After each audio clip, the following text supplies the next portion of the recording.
Hi, everybody. Since last week, I have received a lot of questions from people who are learning English. Almost everyone has the same question: how to speak English like a native without having to live and work in an English-speaking country. Well, I will tell you a story as an example. When I first went to a Southeast Asian country to teach English 10 years ago, I met a girl, someone I will never forget throughout my English training life. That girl, in addition to her amazing pronunciation and intonation, her communication style is also very American. Not only that, she had a broad understanding of the U.S. and Canada, as if she had lived more than 20 years of her life there, not in her hometown. I was very surprised, and I asked her, "How can you speak English like a North American?" She replied, "It's simple. I live with it." Exactly. That is the first tip that I want to tell you. If you want to be fluent in English or any language, you should live it, listen to it, say it, think with it, read it, write it daily. Imagine you are living in a country that speaks that language. Try to make friends with people who speak the language. This is the most important thing that forms your ability to use English or any foreign language in this world like a native. Of course, achieving that with that method in the short term is impossible. You should spend a long and hard time improving your grammar and vocabulary first, besides the correct pronunciation. Once you have vocabulary, pronunciation, and grammar, it's just a matter of how often you use it. The second tip that I want to give you here is related to one of the factors I just mentioned above. That's vocabulary. Well, there are thousands of words in English. However, focus on common everyday words, which you can repeat over and over again. When repeated enough, it becomes a reflex. As an example, when a Chinese friend of mine met me, he immediately said, "Hi, how are you doing?" without having to think. It is a natural reflex when you are used to it and know for sure what the word means. Next, when you have a solid skill of English communication, expand your vocabulary to professional fields. A dictionary is a powerful tool, but knowing how to use it properly is another matter. I will take another example. When you look up a word on Google Translate, it will show the closest meaning in your language. However, when the word is put into another context, it may have a different meaning, which might confuse you. So, I would suggest that you look it up in an only English dictionary. You need to understand what this word expresses, not what it represents in your language. In other words, you need to understand the words, not just knowing the words. So to understand the words, in addition to looking up their meaning in the dictionary, you need to visualize it. Let me explain. When we use the word take, if you are a proficient English user, you will not think about its meaning in your language. You will imagine yourself taking something. Similarly, this is true of most English words. There's a pretty simple way to get used to this. When you meet any new word, you can look it up to get the meaning in your language. Then, visualize it in your own language first. Finally, merge the visual into the English word. For example, when we say the word banana, when you don't know what banana is, you can look it up using a bilingual dictionary. But make sure you have a visualization of it after looking it up. The rest of the job is to fit that visualization into the word banana. That's how to visualize it. So we have the environment. We also have vocabulary and visualizations. So how to become reflexive? I know there are immigrants who spend their whole lives in a new country, but still can't speak a word of English, though they have a daily use environment. Also, there are some people who spend too much time translating from their language into English in their mind. Therefore, ineffective communication is caused. You may even fall into disadvantages in your life because of that. For example, getting bullied, racism. Partly that's because they don't know how to think in this language. When you think in English, which means you're doing some reasoning, criticism combined with visualization and body language. Gradually, those thoughts are rehearsed. Eventually, it becomes a reflex when you need to communicate in English. The next part is important too, not just in English, but for all spoken language communication in the world. That is confidence. When I taught in other countries, to me, the reason why most students failed in practicing English communication is that they are shy when speaking the languages. Listen, we always feel great when a foreigner speaks in our language. And I would be happy to hear someone speaking English. I would even be willing to help if that person needs to improve their skills. Don't be shy. No one will laugh at you when you speak poor English. Just speak it loudly and clearly. How to train for it? First, speak in front of a mirror. Then, tell a few friends, family members who know English and ask them to evaluate your communication ability. Next, don't hesitate to use English with other foreigners. They will not laugh at you. On the contrary, they will be ready to correct your mistakes. Talking with foreigners, especially those from English-speaking countries, is also extremely important. From them, you will learn sayings, phrases, and idioms that you may not have learned in school. As my experience shows, English learners who dare to talk to native speakers are the people who can improve their skills the fastest. Do not be shy. Shyness will never move you forward. In summary, I have shared with you a series of methods to improve your English speaking ability, including living in an English environment, looking up vocabulary in an English-only dictionary, visualizing instead of remembering words, practicing speaking loudly and clearly, and talking with native speakers as much as possible. Hopefully, my sharing today will help you improve your English skills. Goodbye and see you again.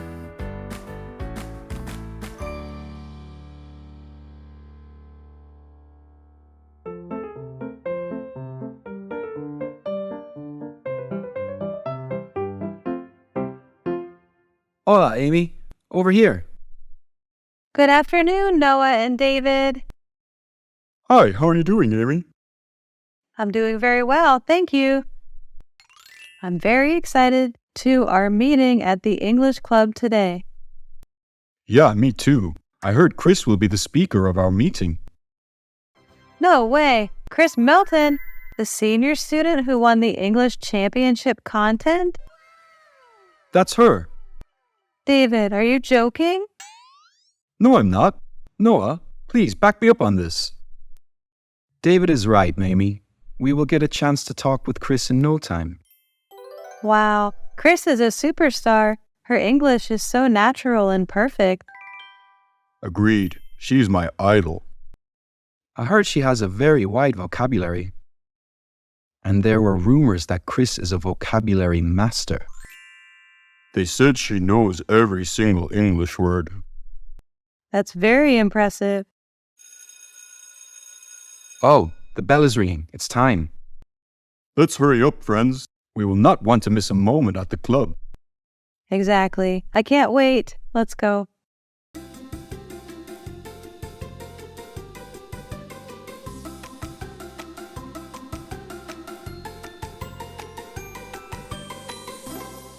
Hi, everyone. Welcome to the second meeting of the month. I'm Layla, the president of the English Club. Hi, Layla. Hi. Hello, Layla. Hi, and how are you doing today, friends? We're excited! Well, cool. That's the spirit that I always want to see in our club. And without further ado, let me introduce the topic we are going to discuss today. The topic is Elevate Your English Speaking Skills. And to show us how to do it, I invited a very special guest to our meeting today.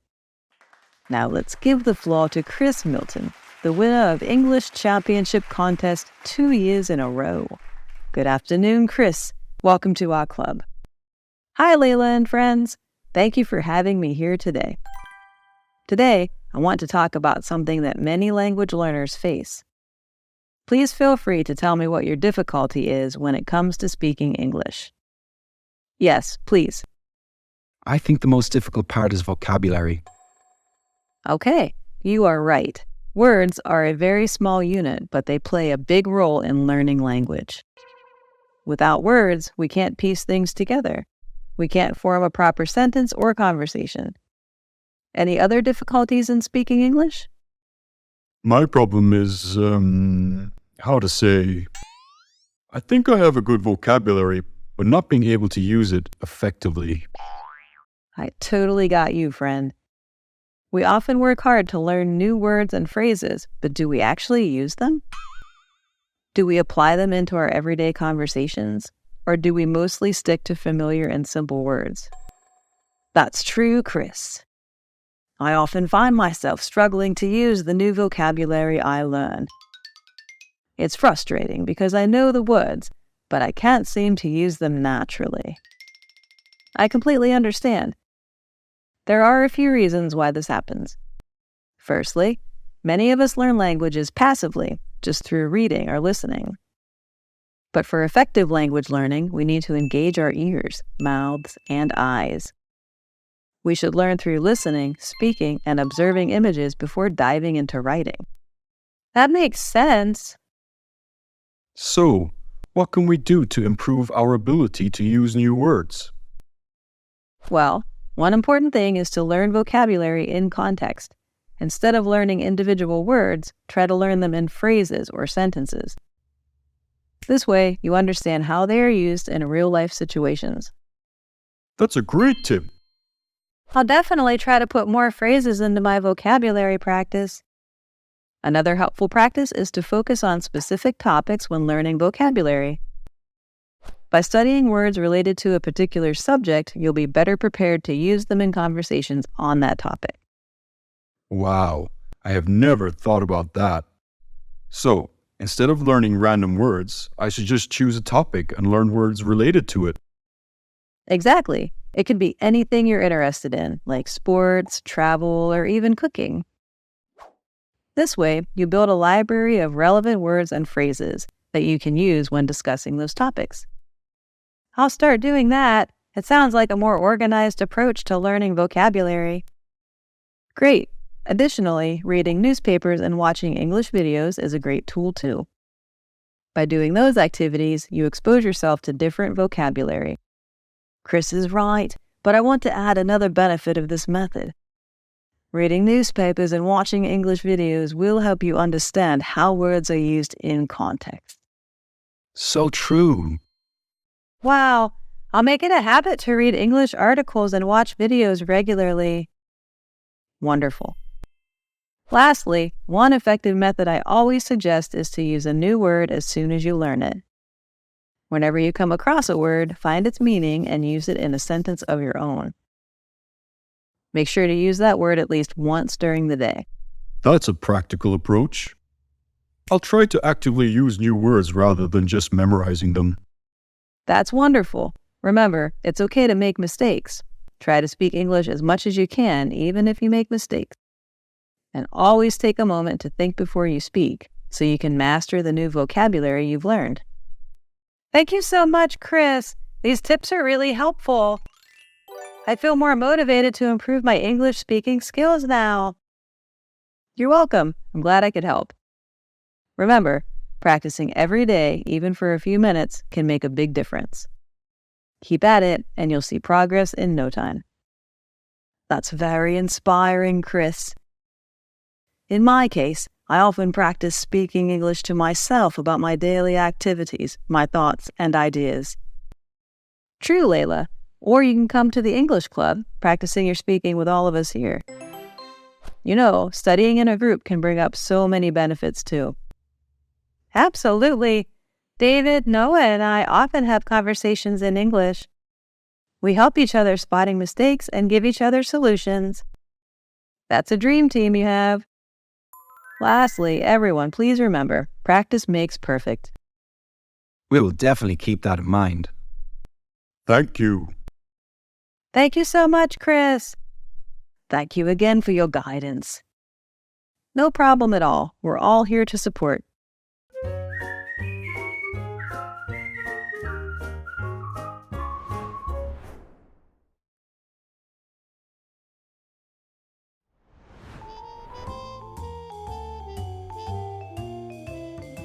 Hello. I want a grande American house blend. I want a grande American house blend.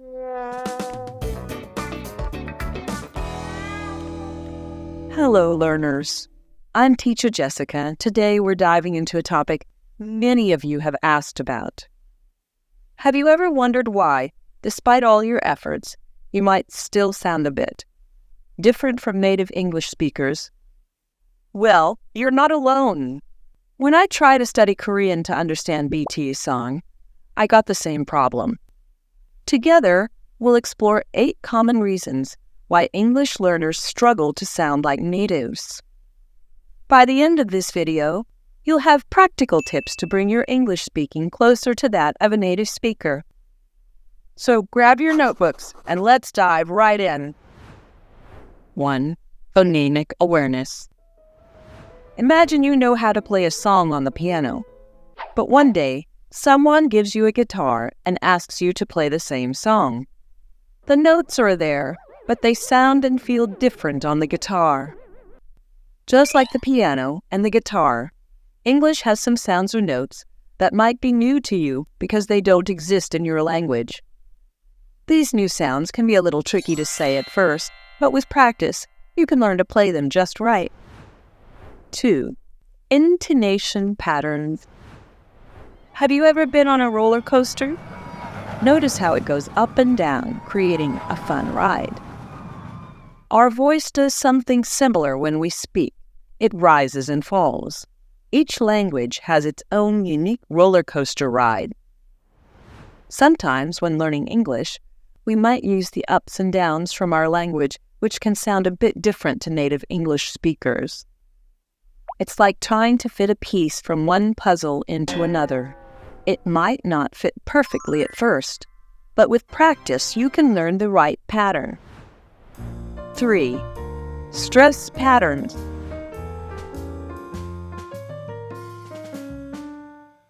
Imagine a drum.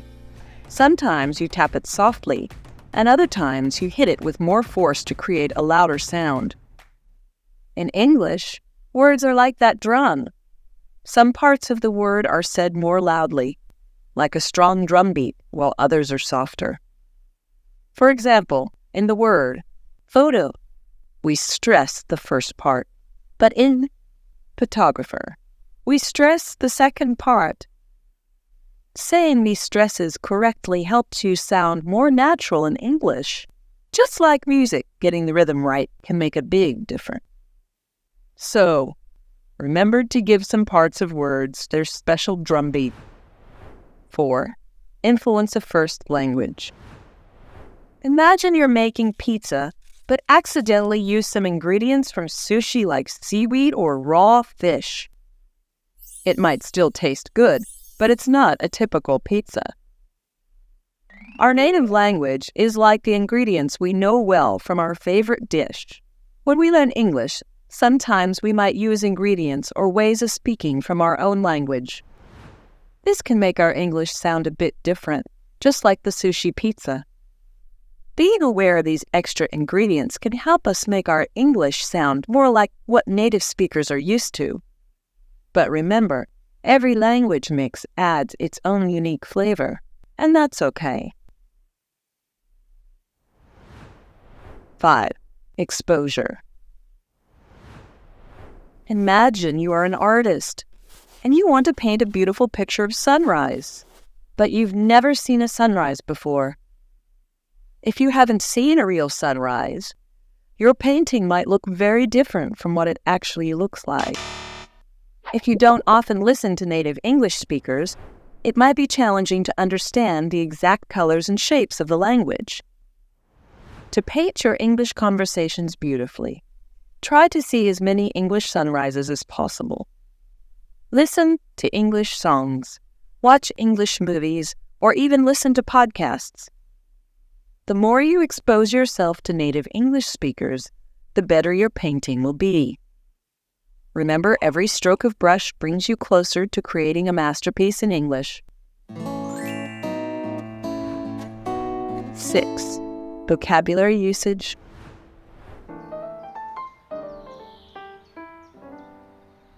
Imagine a garden.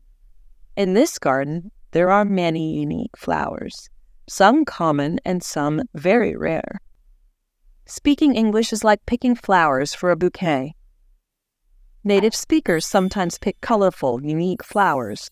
These are like the slang, idioms, or special sayings they use.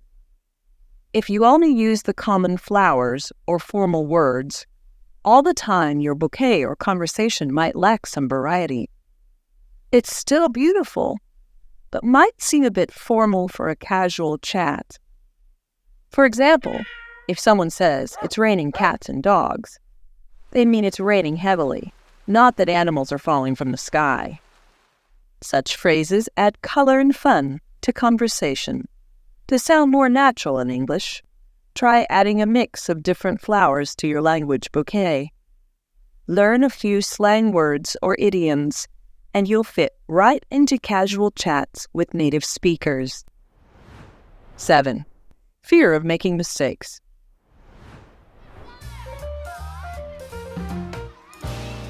Remember when you were a little kid at the playground? The first time you tried the swings, the slide, or the seesaw, it might have been a bit scary. Learning English is a bit like playing on that playground. At first, you might be afraid to try new words, sounds, or sentences because you don't want to make mistakes. But just like at the playground, the only way to truly learn and have fun is to give it a try. Yes, sometimes you might slip or stumble, but that's okay. Every mistake is a step closer to getting it right.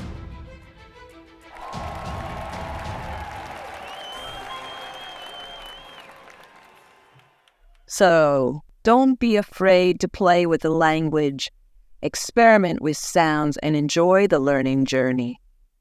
Remember, it's okay to fall off the swing as long as you get back up and keep swinging. 8. Physical aspect.